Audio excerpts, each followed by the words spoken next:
I'm going to say the quiet part out loud about Donald Trump.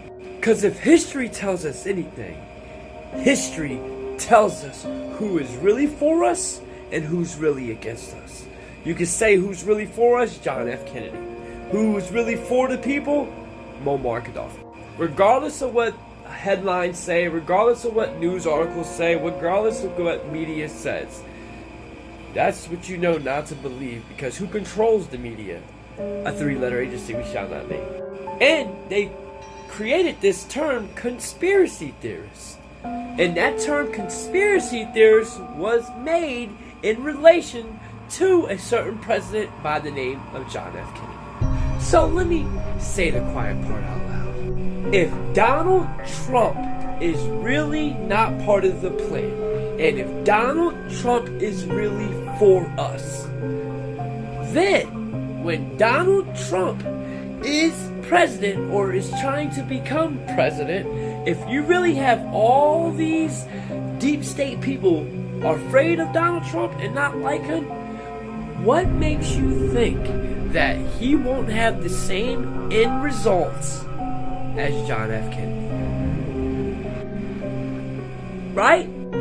Because it's now public knowledge what happened to John F. Kennedy. Y'all can say in the comments who unalived John F. Kennedy. You guys know. Everybody knows.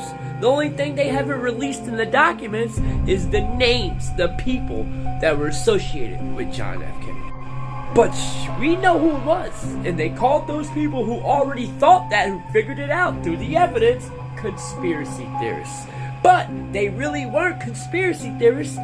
They were truth theorists. So, if Donald Trump, right? Donald Trump is here to save y'all. And Project 2025 is bullshit. Even though Paul Dance is behind the head fronter of that, who is on the Trump administration, then we shall see something with that type of nature happen to Donald Trump. But me, being who I am, if I don't ever see anything like that, and they only make a media circus type attack against him, you know, like trying to scrutinize him, a slur campaign, a slander campaign, a hush money campaign, and that's the best they can do, and it's not an unaliving campaign, then I don't believe the hype. It's controlled opposition. And it's fucked up that it has to be that type of an extreme measure, but what has history told us? Things that make you say, peace to God.